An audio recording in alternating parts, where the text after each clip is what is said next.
God, I ask that your Holy Spirit speak through me, ask it in your name, and for your sake, amen. Now in this documentary, I want to talk about 3 trends that are leading us to one day become followers of the Antichrist if we're not careful. Trend 1 is the people who changed the schools 100 years ago to begin teaching the theory of evolution to students have an agenda. They want to teach that they are just animals, that students are just, and we all are just animals. And teaching the theory of evolution, introducing that into schools, also means that certain other subjects like history were changed. And bringing the theory of evolution into schools means that they changed other subjects like history to support it. For example, history textbooks teach that the farther you go back in history, the less civilized people become, the dumber they are. And that's an agenda to support the theory of evolution. But in pre-flood times, before Noah's flood, some people being influenced by fallen angels in Genesis 6:4, and other fallen angels which have the knowledge of the ages. These fallen angels have the knowledge of the ages. But these people that the fallen angels came unto and that merged with were actually very advanced, as this video is going to show. After all, Ecclesiastes 1:9 says, "There is nothing new under the sun." Now, the agenda for teaching evolution in schools and teaching in history, that the farther and farther you go back, the less advanced people were, is to teach people that they're just accidents, that they're animals that, with science through genetic manipulation, they can be made, quote unquote, better, faster, stronger. But as in the days of Noah, like Jesus speaks of in Matthew 24:37, God will judge people who buy into the genetic manipulation and become human hybrids, having their DNA, which is God's book in Psalm 139:16, rewritten through DNA editing, so that they become the devil's book instead of God's book. Because Psalm 139:16 talks about your DNA being God's book. And if you have genetic manipulation, then you're allowing the devil to rewrite your book. You're allowing the devil to rewrite God's book, your DNA, to make it his book. Now, trend 2 is the fallen angels slowly giving knowledge to people over the ages. It's like suddenly, inexplicably, these major advances happen. And I believe it's through the influence of fallen angels coming and teaching men these things. Knowledge is going to increase and people will run to and fro, as it says in Daniel. The result of which is to move people farther and farther away from God.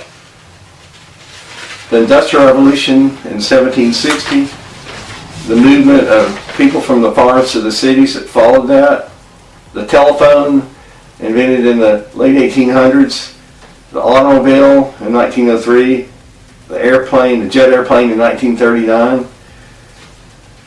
The long-term result of these things, I know some good came out of it as well, but the long-term result has been that members of the same family are now living farther and farther away from each other than they ever did.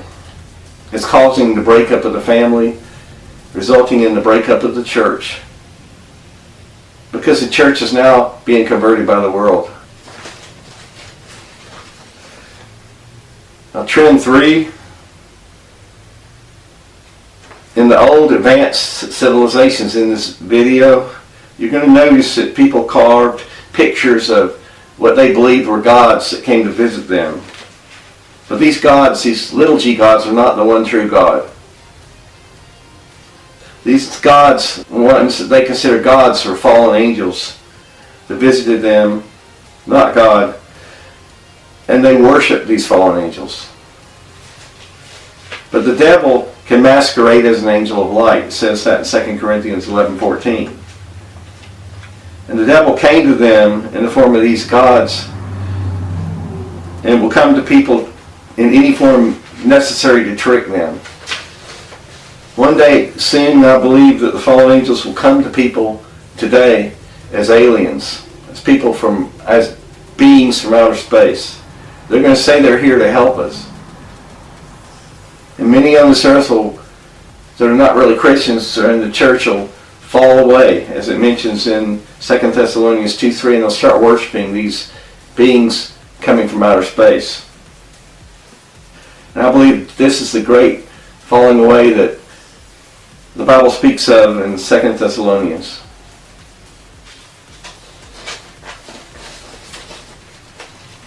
At the end of this video, I'm going to show you a Pepsi commercial that will show you what people are prepping for. The Pope has already said also that he'll baptize aliens if they come. And the government, the military asks people to get ideas about to put into their alien response plan that they're formulating. And in news clips from reputable sources, when they do time-lapse photography, when they slow the camera down, they can pick up these little spaceships that change direction faster than any ship they pick up these little tiny spaceships, and they can't explain them.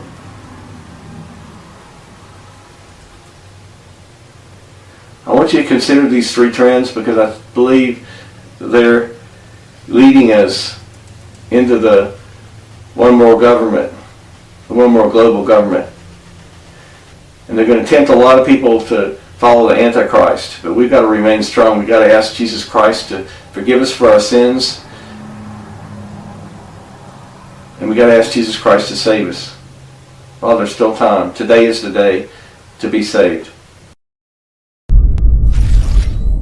In the book of Genesis, it says that the sons of God came into the daughters of men. They created a hybrid offspring who are called the Nephilim, or the fallen ones. They're referred to as the giants or the mighty ones, and some believe they were between 8 and 15 feet tall. This is handed down not only in the Bible, this is also handed down in Sumerian languages, that some of the gods had sex with humans and the offsprings were giants. In the beginning of time, extraterrestrials had sex with humans, and the product of this sexual contact were giants. When we look at the modern evolutionary cycle for human beings, it's still put on the shoulders of Darwinistic views. So anything that steps outside of those viewpoints is usually greatly challenged.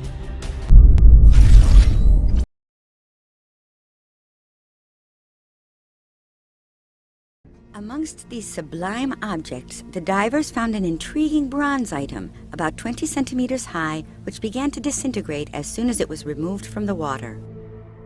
From the first, scientists realized that this was a mechanism for astronomical data.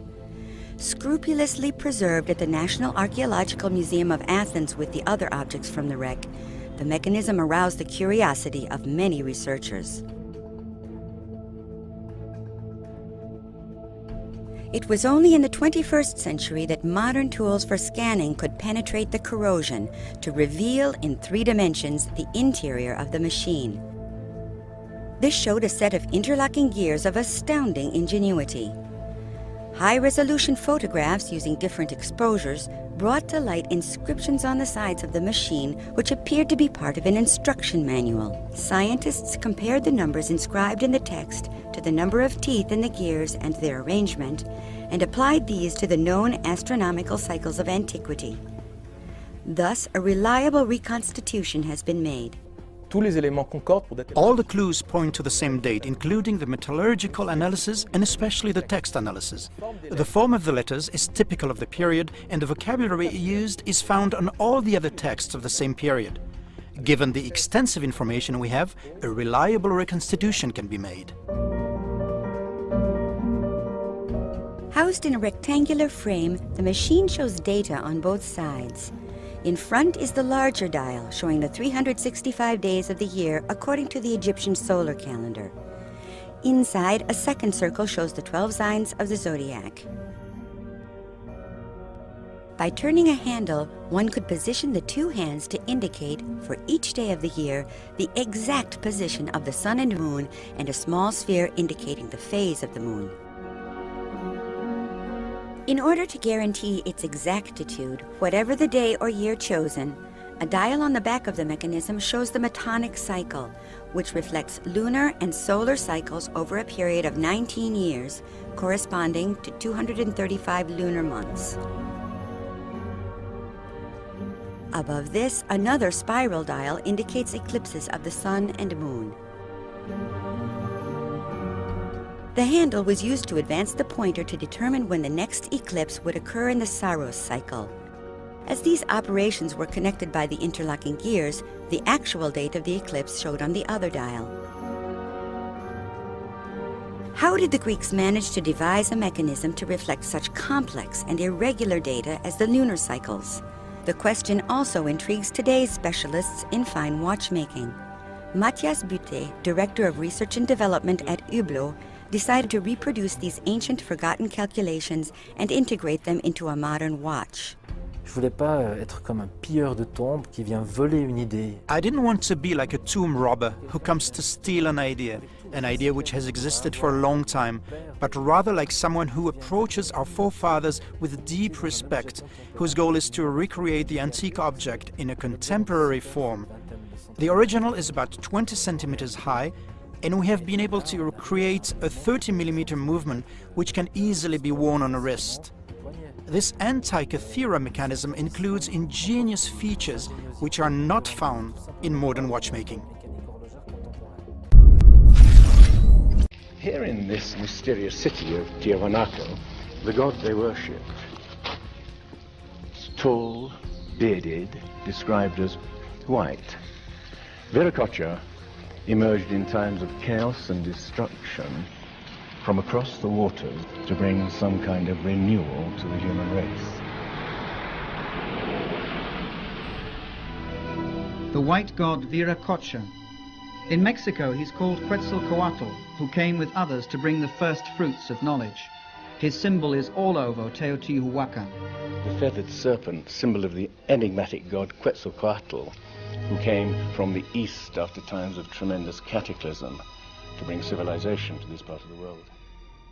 When you look at mythology, when you look at Egypt, when you look all around the world, you find serpent gods. You find gods of all different types and shapes and sizes, because Satan is a whore, and Satan will sell himself as he needs to sell himself. This Sumerian cylinder seal from a Berlin museum is astonishing for several reasons. First, it depicts our solar system with the sun at the center and the planets arrayed around it, a fact not known to European science till around 300 years ago. It also shows the planet Pluto, which we didn't discover till 1930. And amazingly, there's another planet, which the Sumerians called Nibiru, and believed that it was from where the Anunnaki, or celestial giants, came from. If you look at the three figures depicted here, they all look more or less the same size. But if you bear in mind that this figure of the deity, that he is seated, and you add from the knee to the hip to his size, you will realize that he is about 10 feet tall, a giant, one of those who from heaven to earth came. The Maya and Incas of South America believed a race of giants existed on Earth before the Great Flood. So did many other ancient civilizations. Some took them for gods.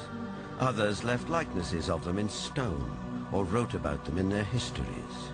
As long as 6,000 years ago, another remarkable civilization evolved. Its people were the Sumerians, who had an extraordinarily advanced culture.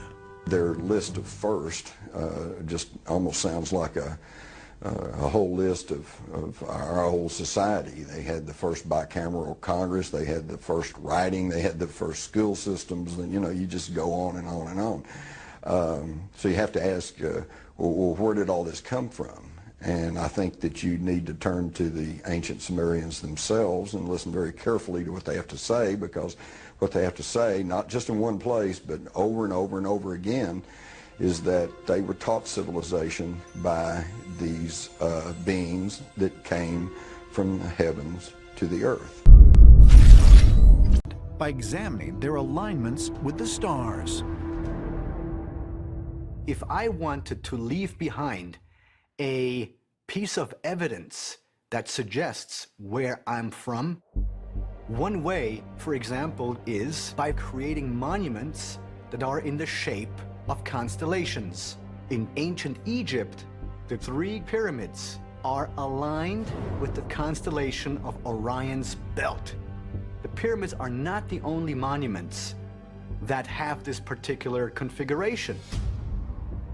The ancient site of Teotihuacan in Mexico also contains 3 pyramids that are oriented to match up with the belt stars of Orion.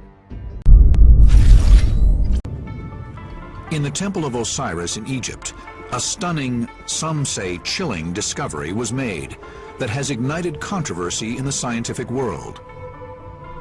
Inside the temple, the walls are encoded with hieroglyphics over 2,000 years old. Cut with incredible precision into the ancient rock, these images record the secrets of how generations of pharaohs lived and died. While Egyptologist Dr. Ruth Hover was photographing one of the wall panels, she made a startling discovery. There was a lot of rubble at my feet, and it looked to me like it had fallen off, and incised in the stone itself of this oldest temple along the Nile were these figures. I think the images are of ancient technology. They appear to duplicate technology that we now have. At the bottom appears to be a depiction of an aircraft with a clearly defined rudder. At the top is a shape clearly identified as a modern-day helicopter. To the right of this is a streamlined water vessel, below which is what appears to be a submarine. These simple images have ignited a fierce debate among Egyptologists and researchers.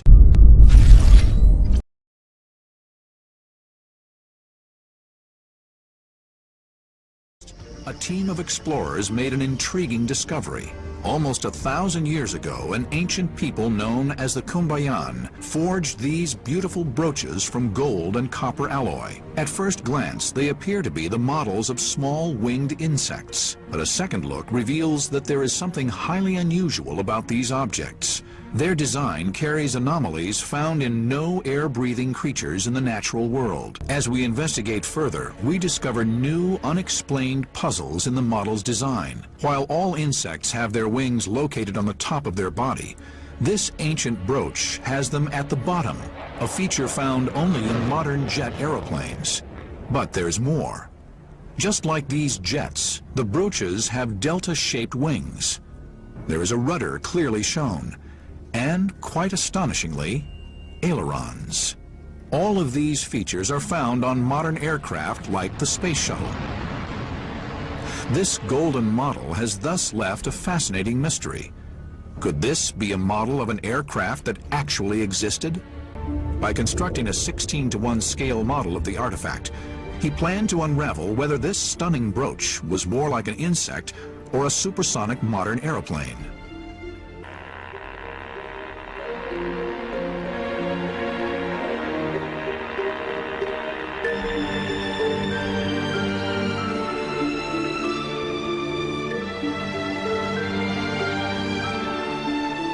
The results are stunning. What was once dismissed as a piece of jewelry modeled as an insect actually flies more like a 21st century aircraft. We know about 20 of these similar artifacts, and they are something all the same shape. And it was quite interesting, but we don't know the actual purpose of that.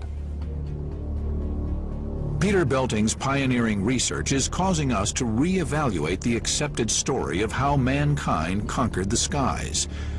But the true origins of the oldest flying machine may yet prove to be even earlier. Athens, Greece, the 4th century BC. In his famous dialogues, Timaeus and Critias, the Greek philosopher Plato writes about a lost continent that existed 9,000 years before his time and was home to a highly advanced civilization. Called Atlantis, it was founded by the Greek god Poseidon, and the inhabitants possessed sophisticated technology. But Atlantis was ultimately destroyed by a terrible cataclysm. If there was such an advanced civilization capable of passing on its knowledge to the Sphinx builders, to the people of the Andes and Mexico, what happened to it? Well, Plato said that there was such a technologically advanced civilization able to sail the oceans of the world. Atlantis, lying on a huge island continent. At this stone, I've counted 11 corners. This thing must weigh more than 200 family-sized cars, and it reveals the incredible craftsmanship of the people who built it. These things also reveal something else, an incredible ability to handle things of this size. How on earth did they get it up there? Bolivia, the ancient mysterious ruins of Tiwanaku. Similar craftsmanship, advanced building capabilities which are unexplained. The facing stones of this site are perfectly set with no mortar. We took a needle, and that needle we tried to insert at every point along the joint, and the needle couldn't be inserted. A perfect cut. When the Spanish conquerors asked the Incas whether they built Tiwanaku, the Incas said, no, we didn't build it. It was built thousands of years before us. Now, the evidence shows it was built by an advanced civilization. And a chance discovery reveals just how advanced they may have been. The building blocks of Tiwanaku aren't held together by cement. Whoever takes them apart discovers the unexpected glint of metal holding the stones together. What I find amazing here is that to move to each site where the staple was needed, they had to have something like a portable smelting plant to maintain this metal in a molten state.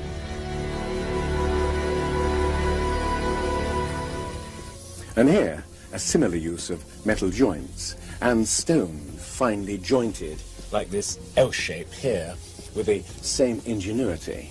Peru? No, we're a continent away, in Africa. Egypt, land of the pyramids. The 3 pyramids of Giza, wonder of the ancient world. The triumph of another people who knew neither wheel, pulley, nor crane. How were they able to haul 100-ton building blocks up so high? A feat modern technology can neither explain nor imitate. We can find very detailed information on UFOs and aliens in the old Sumerian culture, now considered to be the cradle of our civilization. The people then had extraordinary astronomical knowledge. Zachariah Sitchin. If somebody says, where did you get the idea? I say, I read the Sumerian tablets, and that's what they say. They said that our solar system is made up of 12 members.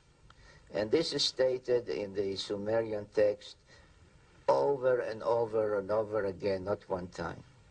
And they say there is the sun, which is in the center, not like the Greeks or others thought that the earth is in the center of the sun. There's the moon, which they gave reasons why they considered it a member by its own, and 10, not 9, but 10 planets. Therefore, I'm very happy that when today astronomers look for this planet, they call it planet X. They mean maybe the unknown planet, but it's also the 10th planet. They called it Nibiru, which means planet of the crossing, and the ancient symbol was the cross, not from Christian times, but from 6,000 years ago. And they say that this planet, the 12th member of our solar system, has a very large orbit of 3,600 years, and every 3,600 years it comes between Mars and Jupiter close to us. It's been almost 10 years since little Pluto was demoted from being a planet, but today scientists from the California Institute of Technology have announced that they finally have solid evidence for a planet X, a true 9th planet on the edge of our solar system. While the 9th planet has not officially or technically been spotted yet, it is believed to be far beyond the orbit of Pluto, roughly the size of Neptune, with a mass 10 times that of Earth. Staff writer for the Scientific American, Michael Lemonick, has written an article in the upcoming issue and is here to tell us more about this incredible discovery. Hi, Michael. Hi. So how did this discovery come about? It came about because there are things out there, little icy objects that are orbiting in a funny way, and nobody was quite sure why. It seemed like there might be something with gravity pulling on them, but nobody quite understood. And finally, these scientists that you talked about took a really hard look at it, did simulations, calculations, and they came up with the explanation. It probably is this giant planet. I think I read somewhere it orbits the sun every 10,000 to 20,000 years. Right. Is that why no one has seen it to this point? No, that's not why. It's because it's so dim. It's so far away that even though it's big, it's very, very dim, and it'll be very tough to spot with a telescope. I'm also fascinated at the idea that this planet could be so far out there and still our sun be the mass that is keeping it in the gravitational pull of our solar system. Right, yeah, but no, it's true.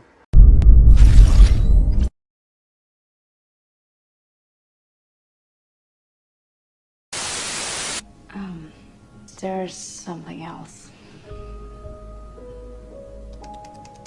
Don't tell me someone broke it. You've built quite a community out there. People in 80 countries were working on it. Major contributions came from India, China, Russia, and Australia. How? It was encrypted using ancient Sumerian cuneiform. So once we decrypted the file, it barely took any time to translate the voice. Voice? I know. People everywhere have been waiting for this. Ready to change the world.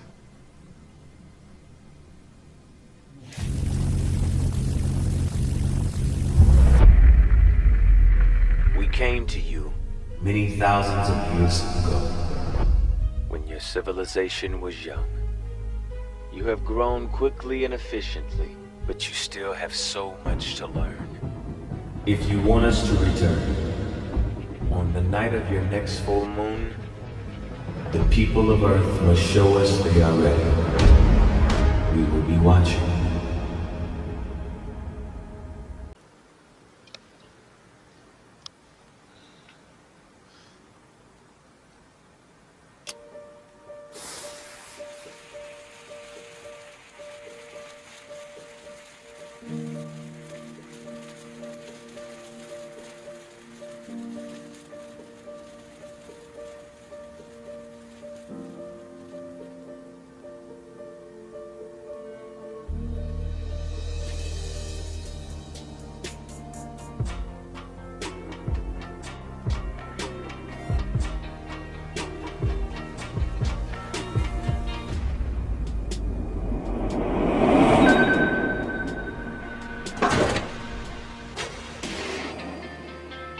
Come together. It's a miracle. I see it in your face, It's written in your eyes, burning like the sun in the sky. Girl, I swear that I could taste it every time that we touch. Girl, I can't get enough. Feel the world slow down as our hearts speed up. If the night burns out, then a fire in love's a bed. Something I believe and I see it all around. I'm so glad that I found you.